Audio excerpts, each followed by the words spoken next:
First off, again, my name is Peter Kappers. I'm here with Sydney Forrester, and we really appreciate you coming to join us today to talk about our newest report on the opportunities and challenges to capturing distributed battery system value via retail utility rates and programs.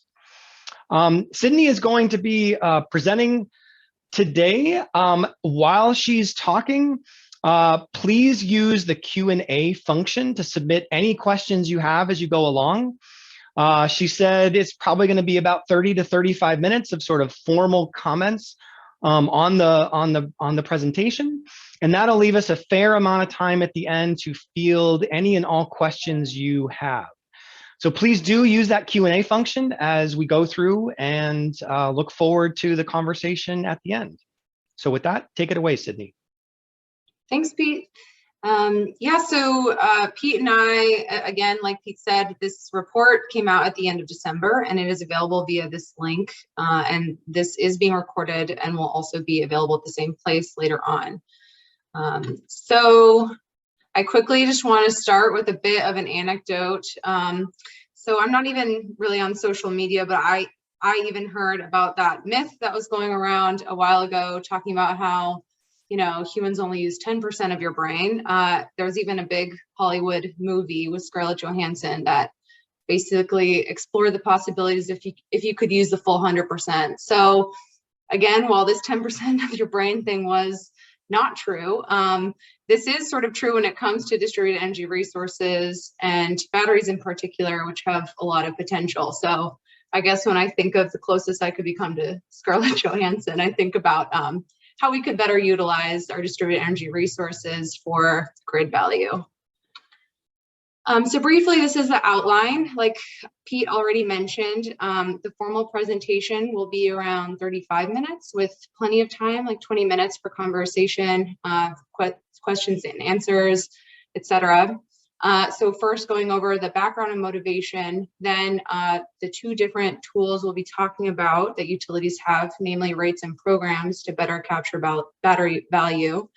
And then next, some of the progress that the industry's made in reducing market and policy barriers to stacking battery services, especially dually across distributed and bulk system levels.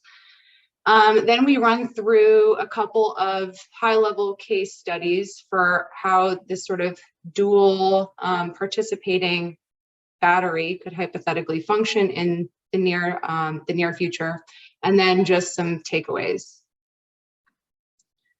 So first, just to level set with the distributed battery adoption patterns in the US.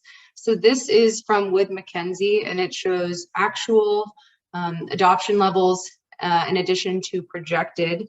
And you can see obviously that a lot of these batteries in the US are in front of the meter. However, it's important to note that distributed batteries really do make up a non-negligible chunk of the capacity out there.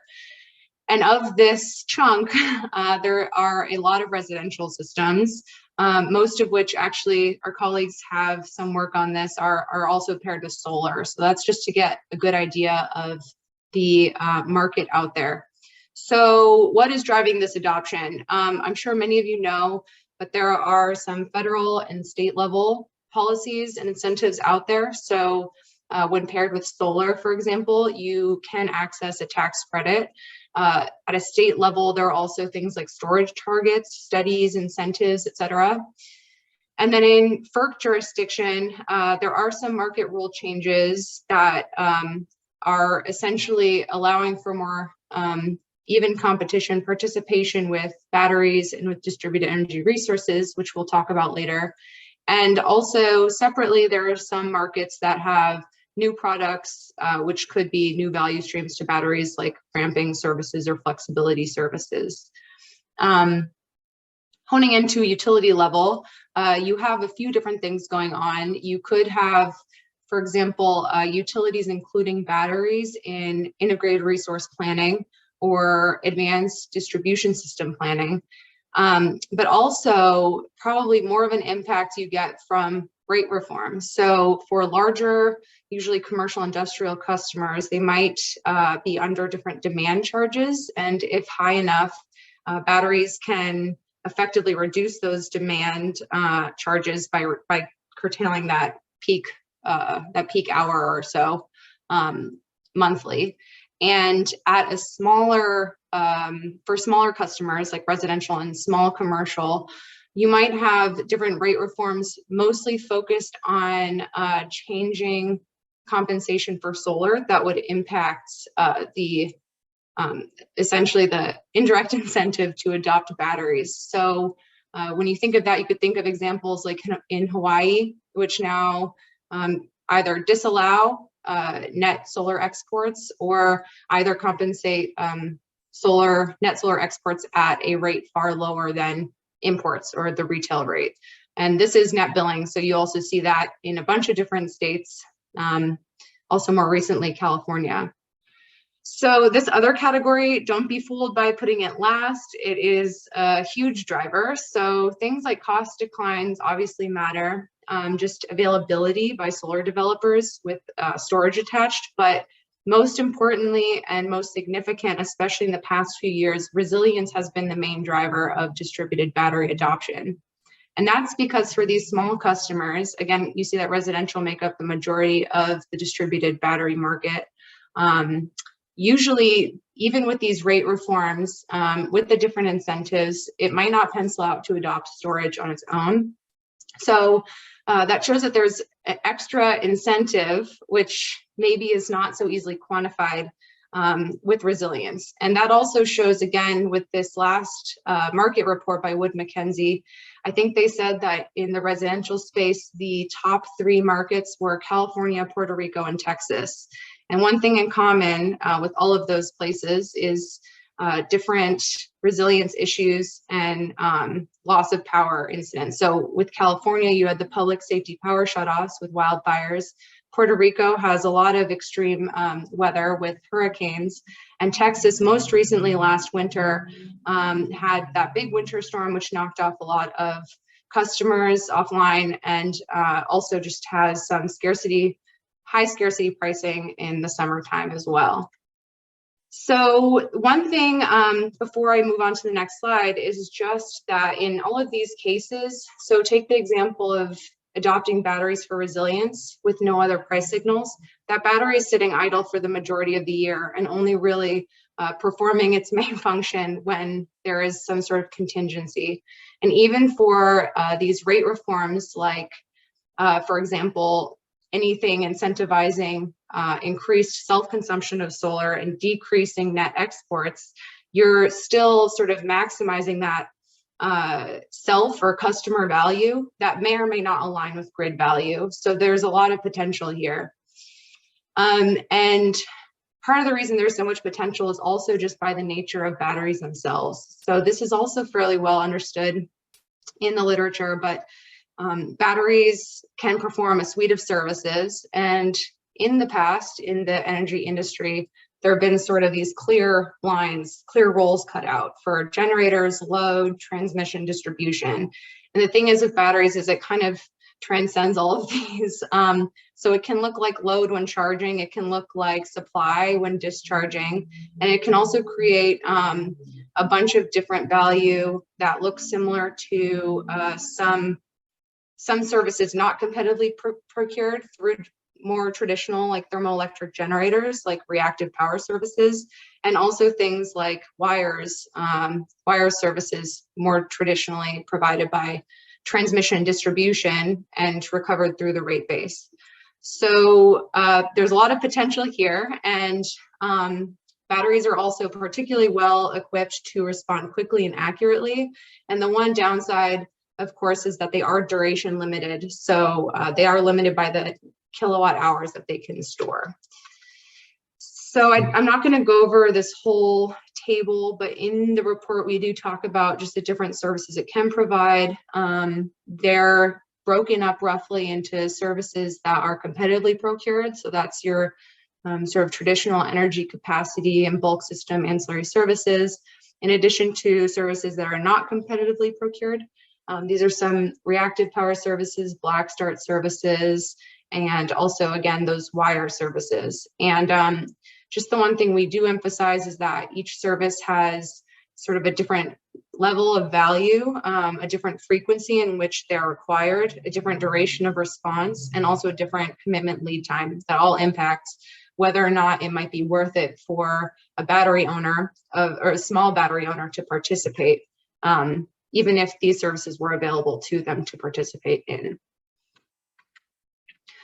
So moving on to our research objective of this paper, it's sort of like a big meta-analysis of a bunch of stuff going on currently, but we essentially set out to investigate how utilities could align rates and programs in the near future with grid service value, again, to sort of move beyond that, that customer personal value and get more towards something that would benefit the rate base as a whole.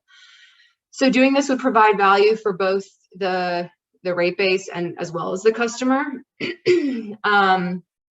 And in addition, again, going back to that, using only 10%, it would also utilize an existing fleet of resources.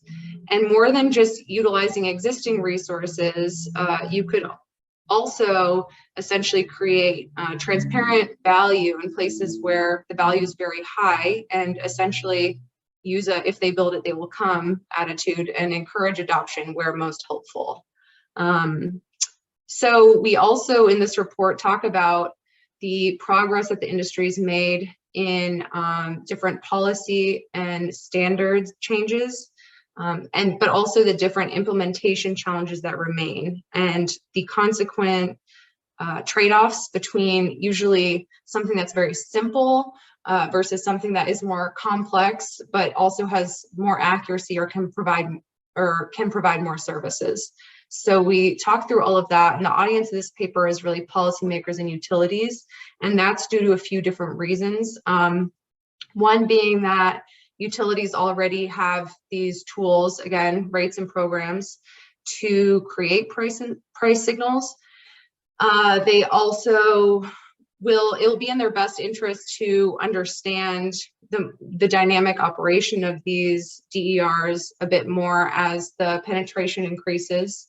So it's good to know, of course, the size and the location of a lot of these DERs, but with dispatchable DERs, how are they actually impacting grid operation?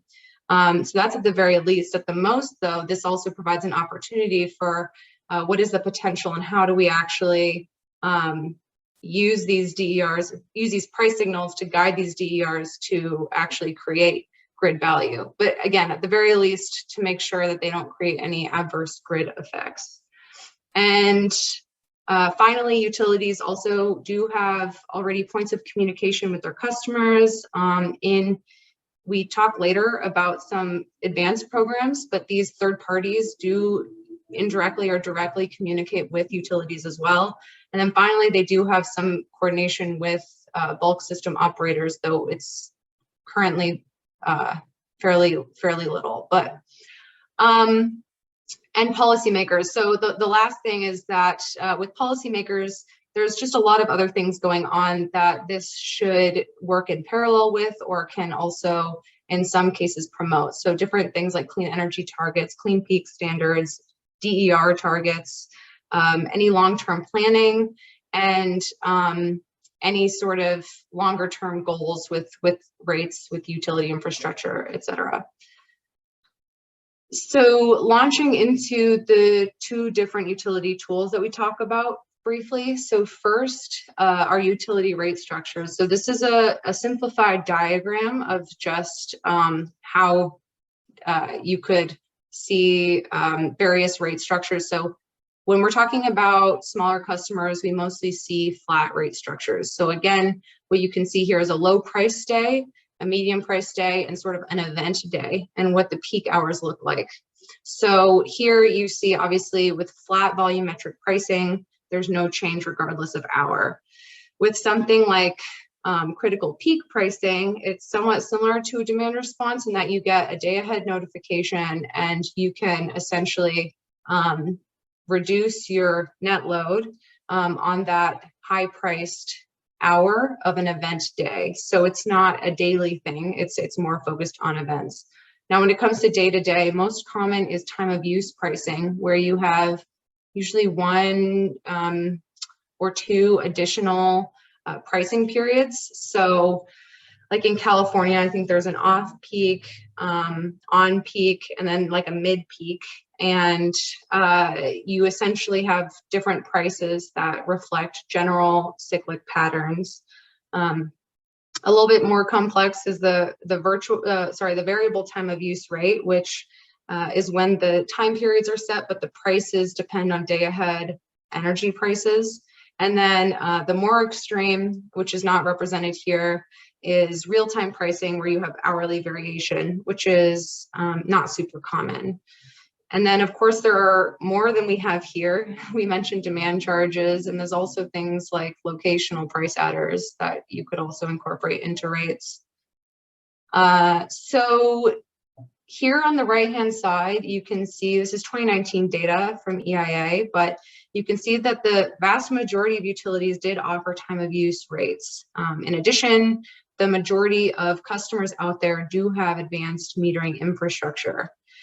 However, despite availability of both the metering infrastructure and the rates themselves, most of these rates are opt-in for small customers. There are some exceptions, again, like that in California, but what this means is that actually only about 10% of commercial customers and 6% of residential customers in the US or in this data set were enrolled in dynamic rates.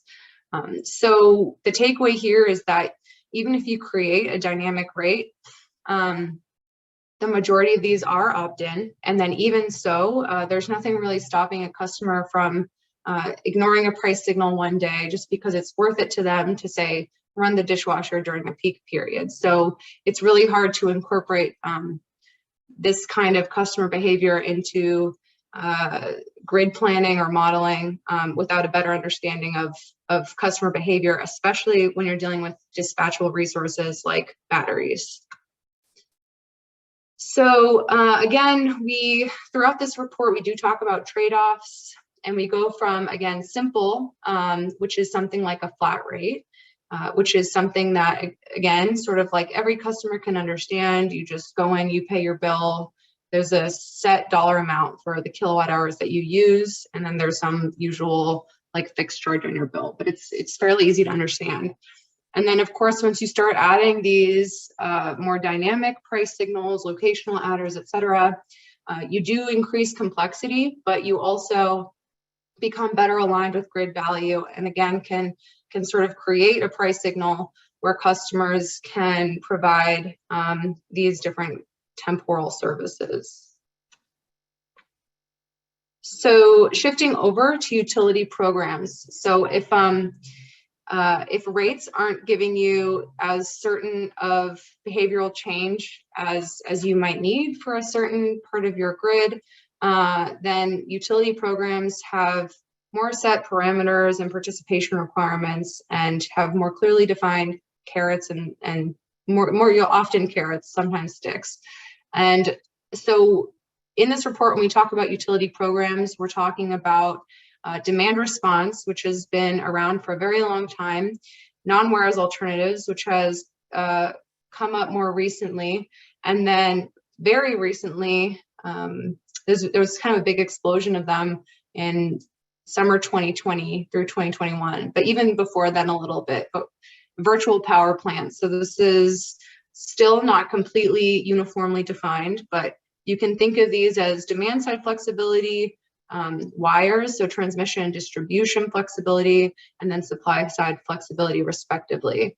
So with each of these programs, there is different levels of controls, which basically dictates what services you can provide and with what certainty. So again, going back to demand response or something like a very localized peak that you're trying to alleviate with a non-wires alternative program, you might know the day ahead that you're expecting that peak. And so you send out an email or a text message, and that person can go to their thermostat or whatever and turn it down during those hours.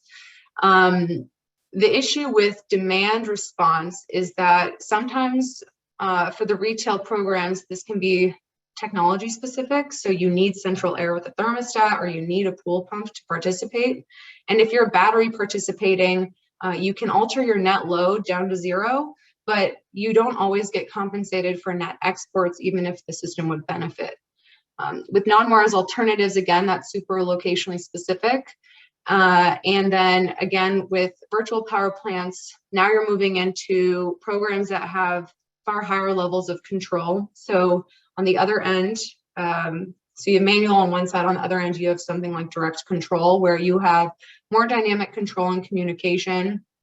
Usually this means that there are different parameters that are set for the program ahead of time. So you can set things like a minimum state of charge, a maximum state of charge, a number of events per season or per year, per month, whatever the time period may be, and different things like hours of duration of the battery use, and different overrides that you can essentially you can override if you need to, I guess, as a customer. And so the configurable is that override. So when you have direct control programs, usually that's what the utility is doing. They're directly controlling everything and you're getting compensated. Configurable, you have a bit more options as the customer to override.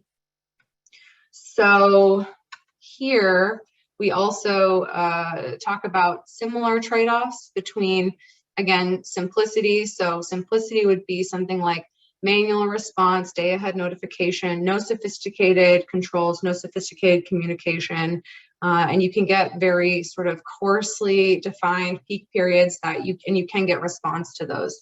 On the more complex side, this is, again, you need additional controls and communication. So usually that could be additional hardware, additional software, additional human resources to process that data. And also the programs can just be a bit more complex as well to manage, and to work out compensation structures, et cetera. So on the other hand, though, with these direct control programs, or with programs that are more complex, they're capable of providing more services, and there are more capabilities for specifically those dynamic response services. So quickly moving into, I guess, speaking of being able to provide multiple services, I think that this has been an area of conversation in the industry. Is batteries are capable of providing so much. How can we actually allow them to stack multiple services? Because when providing one service, it might not be lucrative enough to provide solely that service.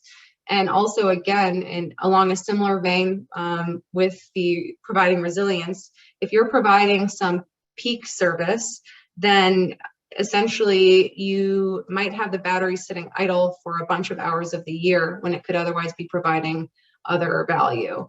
And so if you're able to essentially stack those services, you could increase your revenue streams, and again, increase the grid value of that battery, and also increase the money flowing to the customer. So there have been a lot of strides in allowing for multiple services or stacking services, and that has been coming up at the market level. So here in the report, we start talking about FERC orders, but also in enabling technologies as well. So things like advanced inverters. And a lot of these remaining implementation questions, they surround issues related to dual participation. So dual participation here, what we mean is participating both on the distribution system and the bulk system at the same time. And the issues that arise there are mostly issues of coordination, control, and communication. So a lot of these seem sort of maybe clerical, like how do you define a separate service? And sometimes it's very obvious. So if you're providing one service at one time and a totally different service at another time, those are separate. However, what happens if you're providing two services simultaneously? And this is sort of where, again, this dual participation question gets a bit tricky. So why is this coming up now? So there are more inclusive policies in FERC jurisdiction. So there have been wholesale market changes Order 841 dealt with batteries, but those are utility scale. And Order 2222 is for aggregated distributed energy resources, which can be heterogeneous. So it's not just distributed batteries, but again, distributed batteries currently are a main staple of a lot of these virtual power plants, and they can provide a lot of services. So you might see a lot of batteries being aggregated homogeneously or heterogeneously in these aggregations to provide services at the bulk system level. Additionally, there are some more inclusive policies, again, at that state or utility level with integrated resource planning or distribution system planning. And these are happening because they're increasing distributed battery value streams, and they're also improving grid efficiency and operation. So the remaining challenges, like I've mentioned, are mostly having to do with these three words I put on the left-hand side. So going back to that question of what happens when you provide multiple services simultaneously. So I like to give an example of you are participating at the bulk system level, and they're essentially sending you a signal to discharge your battery completely. On the distribution system level, you maybe also are getting a signal to discharge completely. So if you do that, if you discharge, say, 10 kilowatts over the course of a few hours, are you then compensated like you discharged 20 kilowatts, so 10 on each level, or are you just compensated for 10? And if so, who's paying you?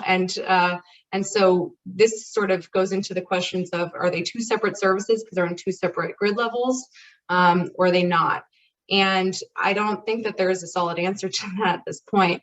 But then there also are issues that you can think of if, say, the bulk system is saying, I want you to discharge completely, but the distribution system is saying, if you discharge completely, you're going to create reliability issues on the grid. So then what happens if you can't actually perform on the bulk system level? Or what happens if you do, and again, the distribution system maybe wasn't anticipating it and you're creating issues? So even more so than just compensation questions, there are questions again about prioritizing different battery commitments and scheduling to optimize dispatch to, again, make it more economical, but also different issues surrounding how do we ensure that participation at one grid level doesn't create issues at another. So these are some of the questions that the industry is dealing with. So again, going back to these three words, which I'll keep on going back to, with improved coordination, control, and communication, you can kind of create a waterfall of service priorities, and different ways that you can enable that are with more advanced communication and control technology. And this is somewhat starting with different advanced inverter standards. So IEEE 1547, and also in California, their Rule 21. So, I mean, the standards cover a bunch of different things, but I pulled out a couple of key points here for this presentation. So they focus on interoperability. So this would hopefully increase the visibility between the distribution system operator, the bulk system operator, and the DER itself, which could, again, improve visibility for grid economics and reliability. It also allows for the provision of more dynamic grid services like voltage support, and also just more operational control. So you can have different operational settings. Again, the remaining challenges are these capabilities will be required for advanced inverters, but use of them is not. So you could think of that example again with advanced metering infrastructure, where they have a lot more capabilities than they're actually being used for. So how do we, again, make sure that these capabilities are being used, especially in areas of high value? Finally, again, there are trade-offs between simplicity and complexity, and the complexity comes with the vastly increased amount of data. So you have a lot more data coming in, and you need to manage it and also make sure that you're dealing with it correctly. And also, again, when you're using it for things like modeling, scheduling, and dispatch, just making sure that those are all set up in place. So we went through some of the changing policies and standards and the different implementation challenges that remain. So there were actually a couple states that are dealing with this issue and starting to approach different ways to deal with dual participation and stacking multiple services, especially pertaining to aggregations. So the questions I think that remain that utilities or different territories should be asking are, which services are most valuable? Because batteries can provide a bunch of them, but not everything at once. So then are batteries good candidates to provide those services of high value?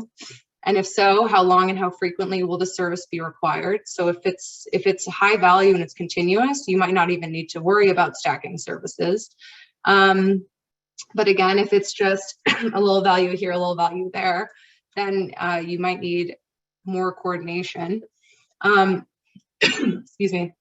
And then based on the services that you're hoping to provide, what levels of controls and communication will be necessary? And then you get to the question of how to distinguish these services for scheduling, dispatch, compensation, modeling, etc. And again, these are exacerbated when you're dealing with working across both distribution and bulk systems. So how states are dealing with it now, California and New York are both looking at this, and they have sort of figured out how to separate battery commitments by time stacking in some cases, or by state of charge management. So we call this temporal segmentation in our report and capacity segmentation. So we split up a bunch of these grid services into 4 categories, and that's cyclic, peak-driven, unexpected, and continuous. And so the first 2, just cyclic and peak-driven, the thing that they have in common is that they're fairly predictable, and they can be scheduled ahead of time with hours or even a day advance timing. So essentially, that's enough time to get your battery to the state of charge needed to perform that service. So these are things like day ahead energy markets and anything that sort of like time of use rates can capture. So different diurnal flows. And also for peak driven services, you have things like if you're anticipating a local peak or a bulk system peak. So things like capacity services or demand response already. So despite this fancy name, temporal segmentation, this occurs today. So you could be participating in a time of use rate with your, turning your thermostat down during peak periods. And then again, you can still participate in that retail demand response program and perform for an event. On the bulk system side, you also have sort of temporal segmentation where you're dedicating your generator or whatever to energy and ancillary services.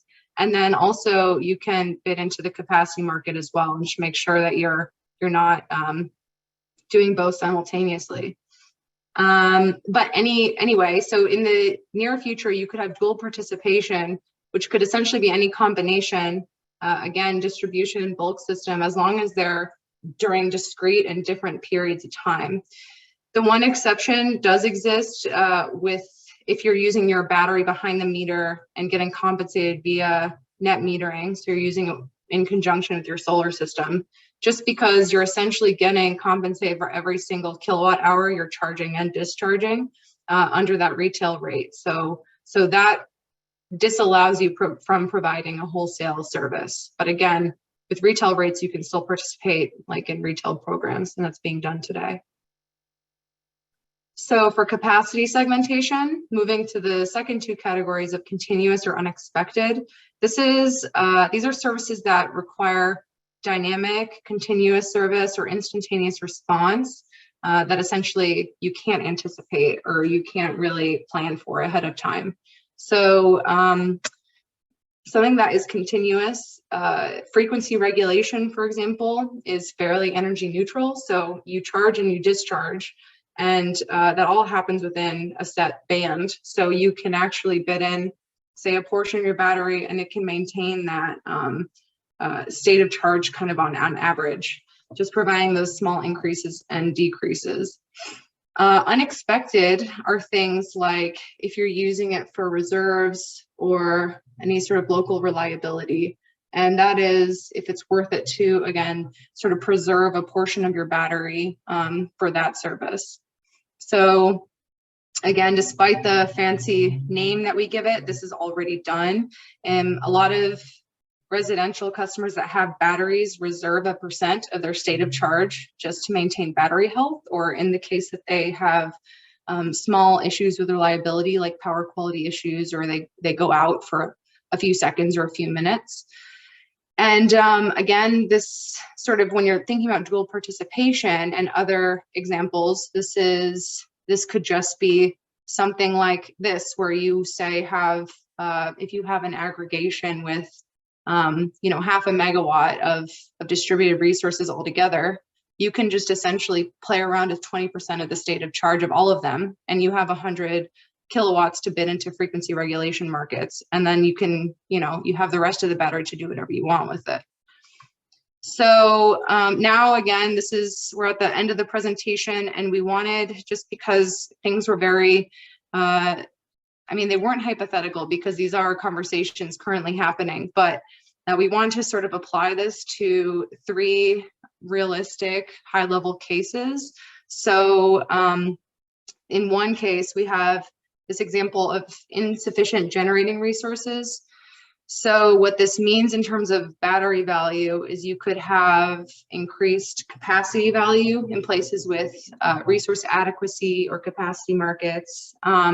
If not, you can have high scarcity pricing, or you can even have congestion maybe, which would be like a transmission distribution value. So this would be mostly peak driven. And so you could have, again, these manual programs even of demand response or non-wires alternatives if it's very localized, or virtual power plants with any level of control depending on how firm you need that capacity. And again, you can have like things like critical peak pricing on your rates to get customers to respond to those. In our next example, we have high renewable penetration. So with renewables at high levels can come increased variability and uncertainty. So you need additional flexibility. So solar especially, but to a certain extent, wind follow cyclical resource patterns. And so you can essentially create rates, time of use, time-based rates to capture those cyclic patterns for net load to alleviate some of this a little bit. But then also for things like unexpected intermittency or forecasting errors, there are a few things. So forecasting errors can actually create, problems that could last maybe minutes, hours, or even like a full day if you anticipated more resource than you got. But you also have really, really short time frames where you might have intermittency, like a cloud passing.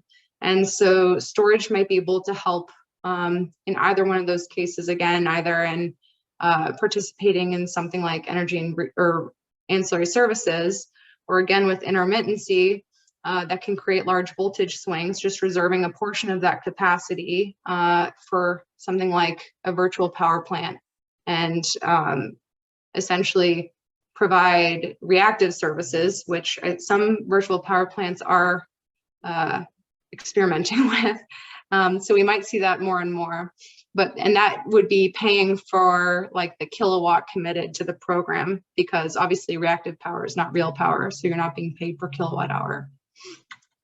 Lastly, we have distribution constraints. So this could be due to a few different things. You do see non-wires alternatives in places like island communities. So in the Northeast, there are a few different islands where there's just one line kind of running out to them. So resilience issues are big there. And also just if there's any congestion issues, it could have a huge impact.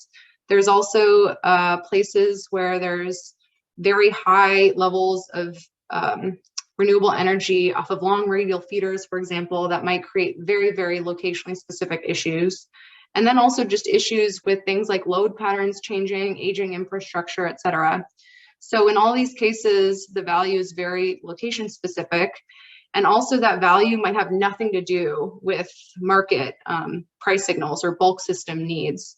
So this is where, again, location-based programs would work best. And this would be things like non-wires alternatives. And one other quick note is that in most of these, on most grids, in most places on the grid, this value might be close to zero, but in places where there's high value, the value is usually extremely high. So again, targeting those programs and designing them to essentially alleviate some of that strain there could be incredibly lucrative.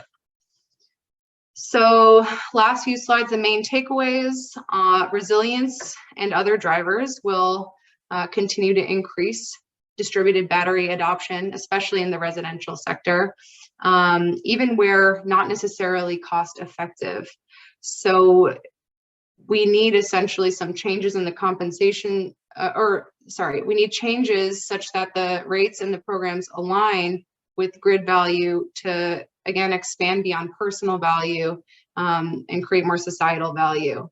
And then I have a note here that changes in compensation structure will also continue to drive adoption, and this is true for all sectors. So customers are still mostly on flat rates, even as advanced technology adoption increases.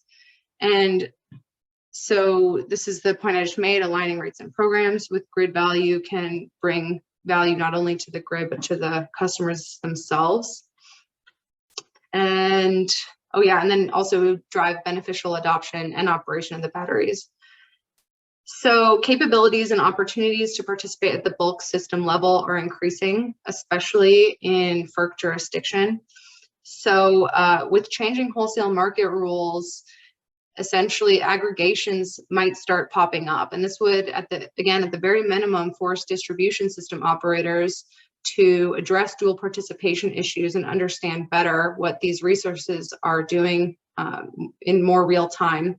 But also it provides an opportunity, again, to proactively design these rates and programs. And then again, there's advanced metering, inverters, management technology that provide the capabilities, but it's sort of up to the utility to balance, again, the complexity and accuracy versus the simplicity and figure out, what's worth it to invest in. And this gets to the last point, that there are trade-offs.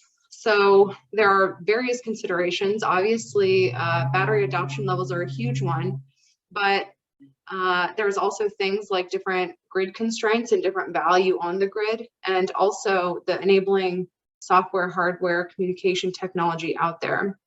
But I would argue, even if there is not high levels of battery adoption, it's good to look at the grid value and how that differs across the territory, and figure out, again, how to utilize existing infrastructure out there, again, with the different capabilities that each territory might have. And yes, so that was, we have 15 minutes for questions, and here is all of our contact information up there. Thanks. Thanks, Sydney. We've got a ton of great questions, so I want to turn to them, and we'll try and keep our answers brief so we can at least touch on as many of them as possible. The first question said, what rate design should consumer advocates promote to both fairly compensate battery owners for grid services provided and achieve the least cost grid for all customers?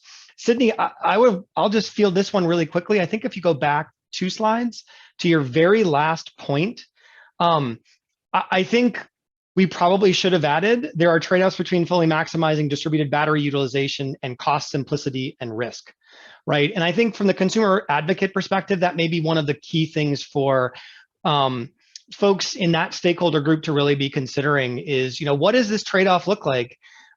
Things that may be simple, may be simple to some, but maybe not others. How does the controllability of storage impact risk, versus opportunities where storage devices don't exist with that controllability?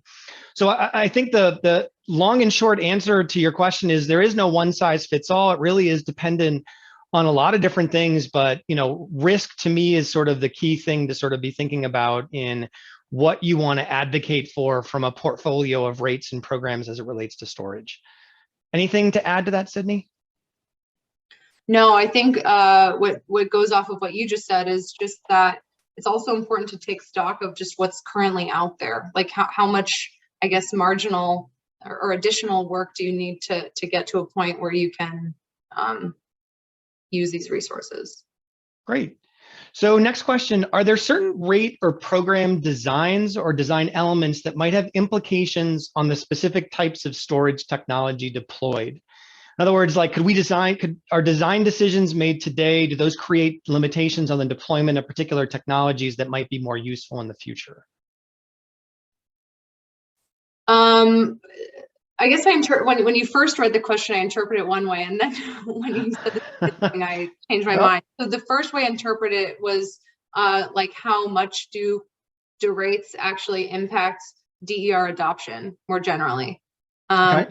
And I guess to answer that is other colleagues in our group have explored that question, and I mean, it really does impact adoption. So you see, for example, once you drill into the residential battery adoption space and its attachment to solar, you see these huge increases in Hawaii and California with changes to solar compensation tariffs. So those are kind of two examples where you see, obviously, well, not obviously, but some sort of cause and effect.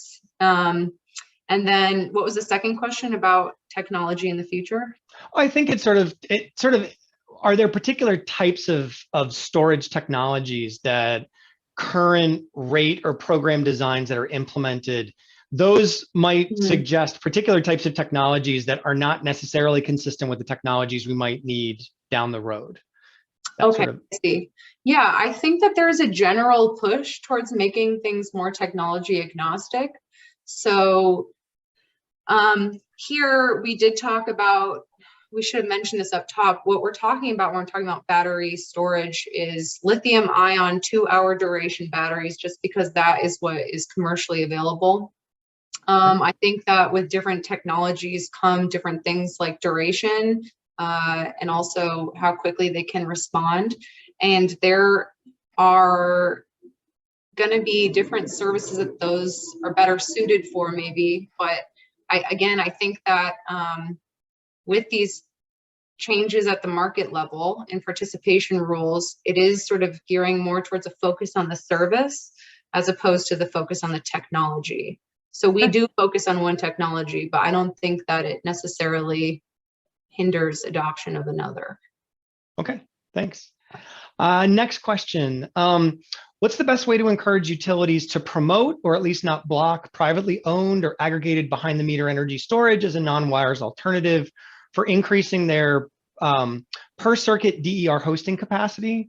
I'll just quickly answer this one. Certainly, this is sort of, I think, in the realm of performance-based regulation, where, regular PIMs are sort of one way to at least begin to set this up, setting up specific regulatory requirements with clear conditions for the consideration of non-wires alternatives, where it's appropriate, what types of technologies might be appropriate for even considering under NWAs or grid services, excuse me, not technologies, to your point, Sydney. It's not about this, it's not about the technology, it's about the grid services that are needed and trying to be technology agnostic. So I think it really starts with the regulator and either, requiring these opportunities in planning, but also being really clear about those conditions in which non-wires alternatives should be an option that a utility would pursue. Anything to add to that? No, I think that that's a really good point. You see a lot of non-wires alternatives deployed in places where the regulators have said you must look at these aggregated DERs in your integrated resource planning. Like, you have to consider them, or there's sort of a formal way that they can compete alongside other infrastructure, like via RFP or something. Right. And then I will say in the report, and I don't remember which state this was, but I think it was something called the partnership pilot. It's basically like again, it's in the report, but it was just, it's a pilot that goes a little bit further to address even more issues like with over or under resourcing non-wires alternatives, so like overspending or underspending. And basically what it's trying to do is non-wires alternatives are trying to compete with wires, but at the same time they have very specific pros and cons. So one of them being like, they're flexible. So in some cases, load might not materialize where a non-wires alternative was implemented. And that's not necessarily a failure of the non-wires alternative, especially considering if you had built to the wires, it would have been sort of like a stranded asset. So there are different states doing different cool things, but at the very highest level, I think, yeah, performance-based regulation and asking utilities, forcing utilities to consider them with their integrated resource plans, et cetera. Great. Rachel mentioned the partnership pilot is actually in California. So thanks for that, Rachel. Okay. I was torn between California and New York. But... Yeah. Next quick question. Has FERC, and this may be one I'm not sure we necessarily know the answer to, has FERC 2222 yet stimulated any aggregator markets or agents that will help capture value for battery services? It's still early days. So I will say that after 841, California ISO and New York ISO both started exploring different issues related to aggregations and dual participation. And this was back when 2222 was still just a NOPR. So there are things, I think, in those two markets where maybe they allow it a little bit more. I don't know about where it stimulated different market growth. But again, I do think that there are, well, it gets into it in the report again, I think, but there are some issues with like when you have so many rules that are really cumbersome, it could essentially be like you're not actually allowing dual participation. So there have also been some changes to California's rules that I think are basically, that came from it not stimulating aggregations. So I think it's still very much in progress. I think it's too early to tell. So the answer so far is no, but I don't think that necessarily is an indication of the rule changes. It's just too soon to tell. Okay. I'm going to paraphrase one of the questions we got. I may do this with a few others. The question here was sort of around, how does an aggregator business model work when you're talking about retail rates versus some sort of incentive-based programs, right? It's really easy. Aggregator model works great in terms of skimming off the top of the incentive payment, saying, look, X% of the incentive payment comes to us, the rest of it goes to you. In a rates environment, though, how does that sort of business model work? I'll quickly cover this one just because I think I've got a little bit of experience with it. So I've seen some examples of this in a number of different states, New York, as well as a few others, where basically it works like a performance contract in the sense that it's either the ESCO takes a fee for helping a customer manage, whether it's oftentimes historically it's been peak demand, but certainly could be also energy, or they just derive what the savings are based on their guidance to the customer and the control signals they send. And then again, there's some shared saving aspect associated with that. So we certainly have seen some opportunities for aggregator-like businesses to get involved in helping customers manage their rates. But to the questioner's point, it's obviously aggregators have been much more prolific and in places where it's really been focused on incentive-based programs. Anything else to add on that, Sydney? Or no, I was just gonna say some other models that have come up are like you just have some dollar per kilowatt for the program, and a lot of these start out as pilots in utilities. So the Green Mountain Power one was a long time ago. It was some high amount per kilowatt of participation, and they ended up recouping more than that just for reduced payments to ISO New England. So I think it's also that just offering some dollar per kW or dollar per month or some sort of participation dollar per, and then they just kind of win everything above that. Okay. Question about the current state of battery technology. Is the technology currently there to provide all of these types of services at economical cost for the average consumer, or even on the commercial level? Do you have a sense of sort of that cost effectiveness? No, so I do. It's so much depends on the value side, I think. So right now, it's like it already is penciling out for some commercial or industrial customers that have super high demand charges, and that's true. It also, yeah, I'm not sure that it's economically penciling out much other places, but then you can also think about the SCHIP incentive in California, where they essentially, the state government's basically covering the cost of the battery. And so anything on top of that would make economic sense for the customer. So it really depends on incentives, on values of everything.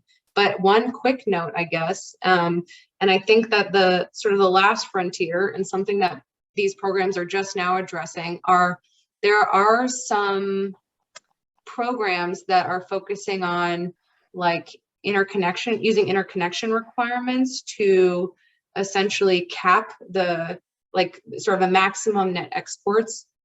And that is tricky because usually you're getting paid per kilowatt hour you're exporting. So capping that, or along a similar vein, providing reactive services, which are doing, instead of watts, you're doing bars.